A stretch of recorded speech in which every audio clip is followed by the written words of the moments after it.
అందరికీ నమస్కారం.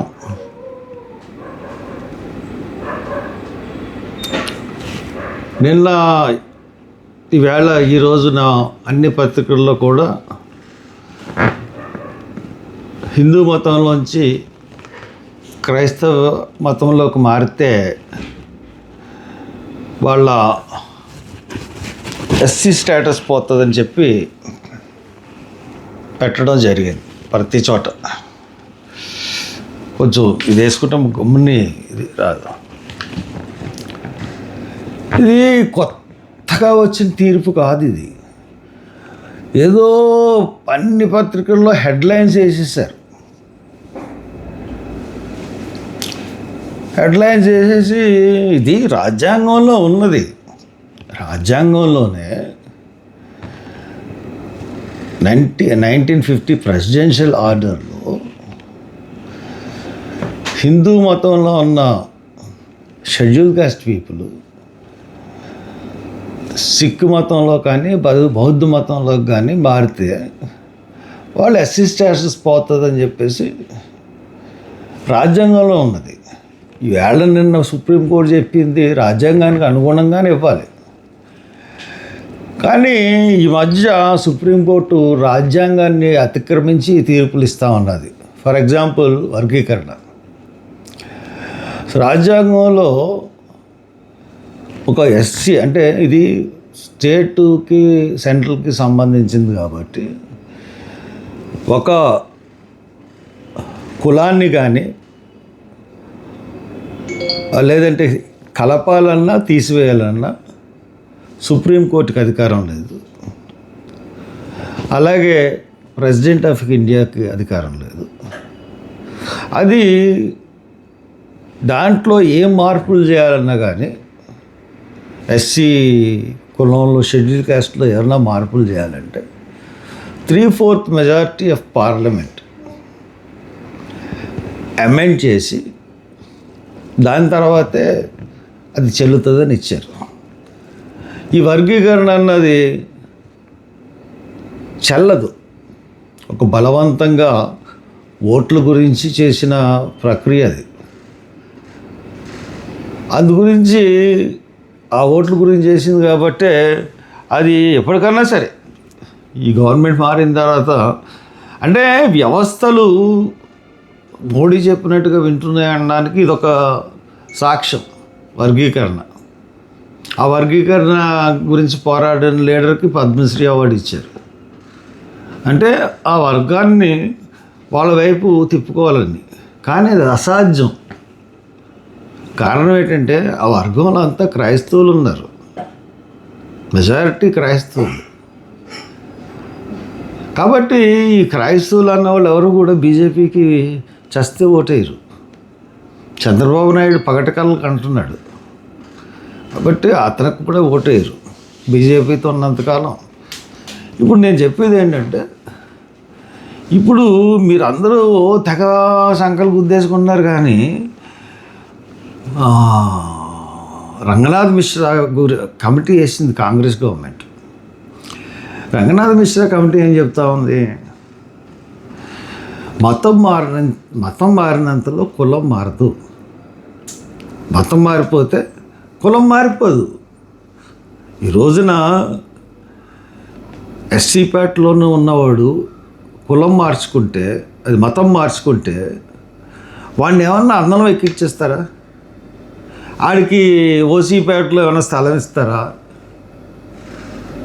ఆడికి ఏమన్నా ఈ కులం మారడం వల్ల వాడికి వచ్చే బెనిఫిట్ ఉంటుందా? ఈ మతం మారడం వల్ల ఏం లేదు కదా. అది ఒక వర్గం యొక్క ప్రాథమిక హక్కుని డినై చేయడం. ప్రాథమిక హక్కులు అంటే మనం నచ్చిన దేవుణ్ణి మనం పూజించుకుంటాం, అది ప్రాథమిక హక్కు. ఒక ప్రాథమిక హక్కుని డినై చేయడం, ఈ మతం మార్చుకుంటే కులం పోతుందని చెప్పడం ఒక ప్రాథమిక హక్కుని డినై చేయడం. దీని గురించి పార్లమెంట్లో ఇప్పటి నుంచి కాదు, 1960 నుంచి చర్చలు జరుగుతూ ఉన్నాయి. కాబట్టి ఆ రాజ్యాంగంలో మార్పు తేడానికి కావలసిన స్ట్రెంగ్త్ వచ్చినప్పుడు డెఫినెట్గా ఇది మారుతుంది. అందుగురించే ఈ బీజేపీ ప్రభుత్వం ఏంటంటే ఒక హిందూ ప్రభుత్వం తర్వాత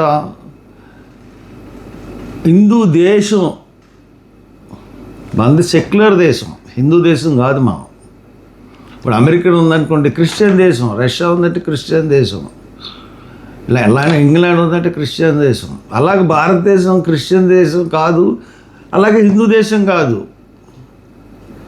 మనది లౌకికవాదం, అన్ని మతాలని సమానంగా చూసుకునే పరిస్థితులు భారతదేశంలో ఉన్నాయి. తక్కువగా ఉన్న వాళ్ళని మైనారిటీస్ అంటాం. మైనారిటీ హక్కులు కాపాడడం కూడా ముఖ్యం. ఇప్పుడు ఎస్సీలు కులం మారితే, మతం మారితే వాళ్ళకి ఎస్సీ స్టేటస్ పోతుంది.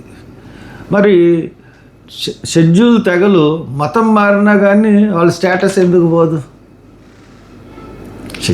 షెడ్యూల్ ట్రైబ్స్ ముస్లిం మతంలోకి వెళ్ళినా, క్రైస్తవ మతంలోకి వెళ్ళినా మరి అక్కడ వాళ్ళ స్టేటస్ ఏం మారదు కదా. మరి తెగల మన షెడ్యూల్ తెగల్లో కూడా బోళ్ళు కులాలు ఉన్నాయి, చాలా కులాలు ఉన్నాయి. ఆ కులాలు మరి క్రైస్తవ మతంలోకి వాళ్ళు వెళ్ళినా కానీ మరి ఎందుకు మారదు? దీనికి సమాధానం చెప్పడానికి పార్లమెంట్ దగ్గర ఆన్సర్ లేదు, గవర్నమెంట్ ఆఫ్ ఇండియా దగ్గర కూడా ఆన్సర్ లేదు, ప్రెసిడెంట్ ఆఫ్ ఇండియా దగ్గర ఆన్సర్ లేదు, సుప్రీంకోర్టు దగ్గర ఆన్సర్ లేదు.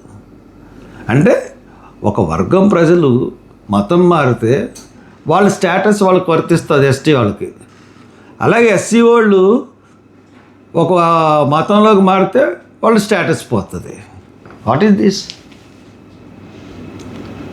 కాబట్టి ఇది రాజ్యాంగపరంగా మార్చాల్సింది తప్పితే ఒక సమాన హక్కులు దేశంలో భారతీయులందరికీ సమాన హక్కు ఇచ్చినట్టు కాదు, ఒక ప్రాథమిక హక్కుని డినై చేస్తున్నట్టు. కాబట్టి ఆ వైపు మనం కృషి చేయాలి. ఏ మతంలో ఉన్నా కానీ, ఏ కులంలో పుట్టినోడు ఆ కులంలోనే ఉంటాడు. క్రైస్తవ మతంలో మారినంత మాత్రం అతని స్టేటస్ ఏం మారిపోదు. కాబట్టి అతన్ని మాల కులంలో కానీ మాది కులంలో కానీ ఉంచాలి. ఆ డిమాండ్ వైపు మనం పోరాటం చేయాలి. దీనికి నా ఉద్దేశం కాంగ్రెస్ పార్టీ సానుకూలంగానే ఉంటుంది. నేను చెప్తా ఉన్నాను, కాంగ్రెస్ పార్టీ చాలా సానుకూలం.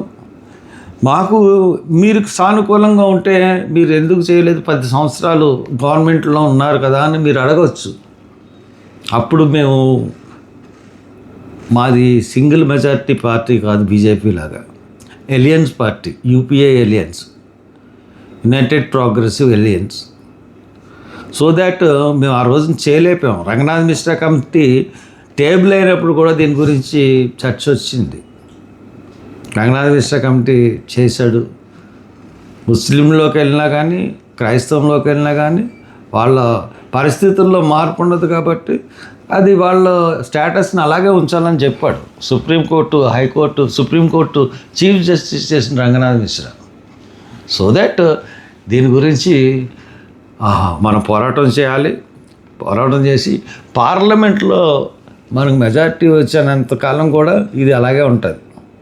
లేదంటే సుప్రీంకోర్టు దీని మీద ఒక నిర్ణయం తీసుకోవాలి. ఇదేదో ఒక కేసులో చెప్పిన నిర్ణయం తప్పితే అలా కేసులో చాలా నిర్ణయాలు వస్తూ ఉంటాయి. ఇదే సుప్రీంకోర్టు కొన్ని కేసుల్లో వేరుగా చెప్పిన పరిస్థితులు కూడా ఉన్నాయి. కాబట్టి దీన్ని మనం డిబేట్ చేయాలి. Thank you.